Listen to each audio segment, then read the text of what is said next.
Of Game 3s on ESPN family of networks tonight. Let's start with the Celtics and the Magic. They moved to Orlando, 7 Eastern, as Boston looks to go up 3-0, likely without Jason Tatum for a second game. Tatum still doubtful with a bone bruise in his wrist. How about the Bucks?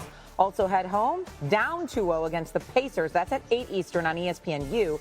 Indiana has never lost a series after going up 2-0. Milwaukee has not led since the first quarter of Game 1. That's tough. And then the T-Wolves host the Lakers in Game 3 of their series at 9:30 on ESPN. Minnesota needs to rediscover its offense after an 85-point output in Game 2. Joining us now is Hall of Fame NBA reporter Mark J. Spears. And Mark, the Timberwolves dominated the Lakers in Game 1 with their size. Then LA basically reversed roles in Game 2 with their small ball. And so now, what can you share about the course of this series as we move forward? Well, I think the X factor going forward is Julius Randle. Yes, LeBron, Luka, and Ant-Man are special. But Julius Randle had a great start. He's averaged 21.5 points, 5 rebounds, and 4 assists in the first 2 games of this series. He actually had a bad start to his Minnesota career, coming from New York, struggled, got booed. But when the Timberwolves were gone, he was out with a groin injury, he sat and reflected and thought about all the different things he could do to help the team, not just himself. Be a versatile player, rebound, score, just do winning basketball. And they've won since he's played that way. So if Ant-Man could bring his game to the same level that Julius is playing, that could bode well for the Timberwolves tonight. Hey, not for nothing defensively, too. Julius Randle held LeBron James to 14 points on 4 for 12 shooting as the primary defender in this series. Let's move over to the Clippers and the Nuggets now, because the Clips held the Nuggets to their fewest points in this season. 34-point blowout. That's despite Nikola Jokic having a triple-double. But nonetheless, what can you share about Denver's offensive struggles? Shout out to Ty Lue and the defensive guru Jeff Van Gundy. With what he's been doing with the Clippers. What they're doing right now is they're doubling 3 players, Jamal, Joker, and Michael Porter Jr., and they're daring the rest of the team to beat them. And if the Nuggets don't take a shot off the Joker pass, typically it goes to a second pass and another bad shot, and they're closing in on the lanes, as you see right there. Just masterful defense by the Clippers. And so Saturday, to me, is a gut check for the Clippers. It's like, do they still want to be around? Are they ready to tank it in? Aaron Gordon had ice packs on his right calf. Russell has an injury. Jamal's been hurting. Michael Porter Jr., I wouldn't be surprised if he didn't play. I watched him have a hard time just put on his long-sleeve shirt after the game. And now you're talking about a Saturday afternoon game. I think it's quite possible he could be sitting out. So, we'll see. Coach getting fired, injuries, issues with camaraderie. Let's see how much the Nuggets care about this season on Saturday. Yeah. Tough time putting on a long-sleeve shirt. Not so good. Nuggets averaged 99 points this series. They averaged 121 in the regular season, so obviously downfall in terms of offensive output. You can read Mark's latest article on Anscape about James Harden's opportunity at more than a championship in his home city of Los Angeles. How important is it for each side to come away with this critical Game 3 win tonight? Obviously, each win matters, but it seems like tonight's a big one. It's more critical for the Lakers than I feel like it is the Timberwolves, or rather, you know what? I think actually it's more critical for the Timberwolves than it is for the Lakers. You always want to defend home court, right? And they say a series doesn't start until you lose one at home. Well, they got the split in LA, and now it's up for the Lakers to try to do the same thing in Minnesota, and it's up to the Minnesota Timberwolves to make sure the Lakers can't do that in Minnesota. So different kind of pressure, but I always put the most pressure on the home team to do what they're supposed to do, and that's defend home court.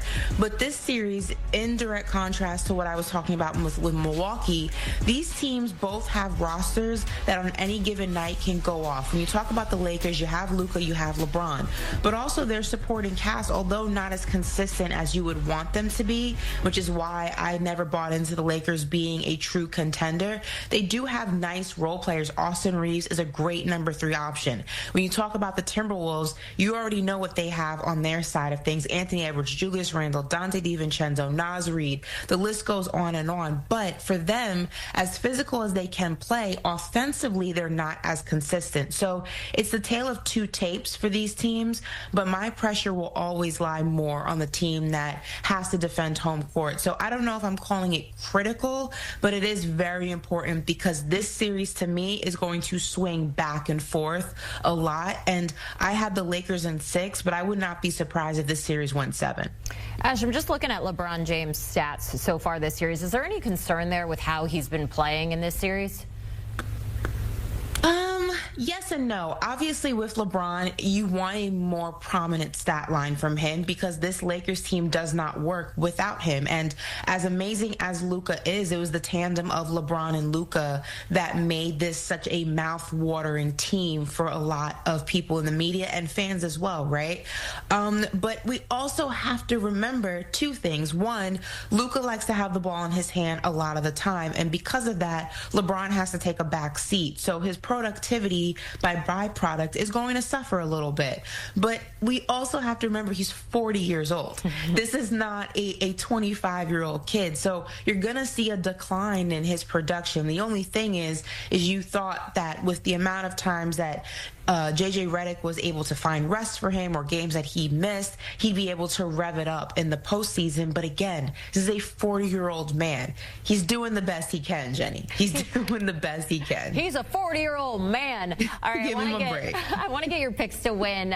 Let's look at the games tonight, and we'll start with that Lakers T-Wolves game. Who do you like? I'm going with the home team. I think Minnesota is going to make a statement that you just can't come in here and take one from us on our home court like we did to you, at least not in Game 3. I think that crowd's going to be rocking. You know, Alex Rodriguez is going to be there on the sidelines, clapping it up, yelling it up. But your role players also tend to play better at home. So I think that a lot of the guys that were not shooting well in Game 2, you're going to get drastically better performances from them in Game 3. And I think it's going to be reminiscent of what we saw from the Timberwolves in Game 1, where offensively and defensively they were clicking on both cylinders, and that's what I'm expecting in Game 3. So give me Minnesota. Going Minnesota with that one. What about the Pacers and the Bucks? Who do you like? I'm also going home team here. I'm going to go Milwaukee. I think that the crowd's going to play a part. I think that officiating will lean more heavily towards the Bucks. You know, that's the benefit of playing at home, get some of those home calls. But again, going back to the old mantra of your role players playing better at home. And that's what you're going to need for this Milwaukee Bucks team because, like I keep reiterating, that roster is extremely thin and unreliable after Giannis, after Dame. But I think that won't be so much of an issue for Milwaukee in this particular game. I will say if Milwaukee's able to defend home court in both games, this series gets very, very interesting. But just focusing on Game 3, I still give Milwaukee the edge here. Ashley Nicole Moss with the latest in the NBA. Ash, we appreciate you here on HQ looking at today's schedule. We just went through. Ashley likes the home teams when it comes to the T-Wolves and the Bucks. The Celtics also playing at 7 p.m. Eastern against the Magic. Boston leading that series 2-0.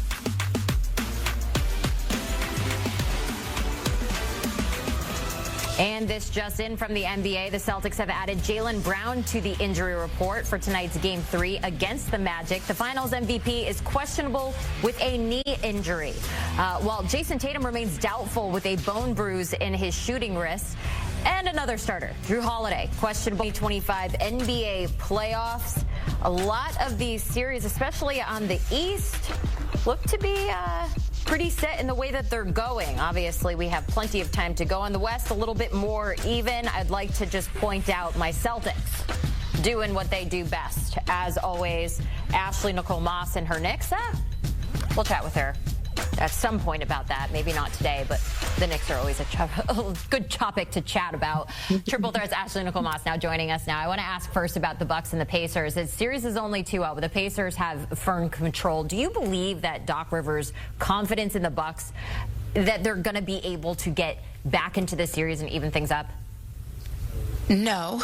But I will say this. I have enough confidence in Giannis and Dame to be able to make this series not turn out to be a sweep. I just think this. Look, Giannis and Dame, phenomenal players. I think they're phenomenal together. But when you look at this roster, there's just not enough. It's extremely thin after those two guys there. And when you're going against this Pacers team, I'm not saying they're one of, the top dogs in the NBA, but this is a good, well-rounded basketball team that has been able to make things very difficult for the Milwaukee Bucks. They play with a level of physicality that I don't think the Bucks want to or are prepared to play with. And they have a lot of guys who can play at that physicality, and that's in direct contrast to the Milwaukee Bucks who don't. So this is just a constant battle for the Bucks. It's essentially 2-on-5, if you will. And this is not a knock to any other players on the roster, Kyle Kuzma or Bobby Portis. I think they're great role players. I just don't think that for whatever reason, this team is gelling the way that they need to gel in order to beat a team like the Indiana Pacers in a best-of-7 series. So I don't have this being a sweep, and that's strictly on my respect for Dame and Giannis as individuals and as a collective unit. But if you ask me, this series, unless the Indiana Pacers just completely change their game plan going into the rest of the games in this series, they should come out of this victorious. All right, we're going to move on.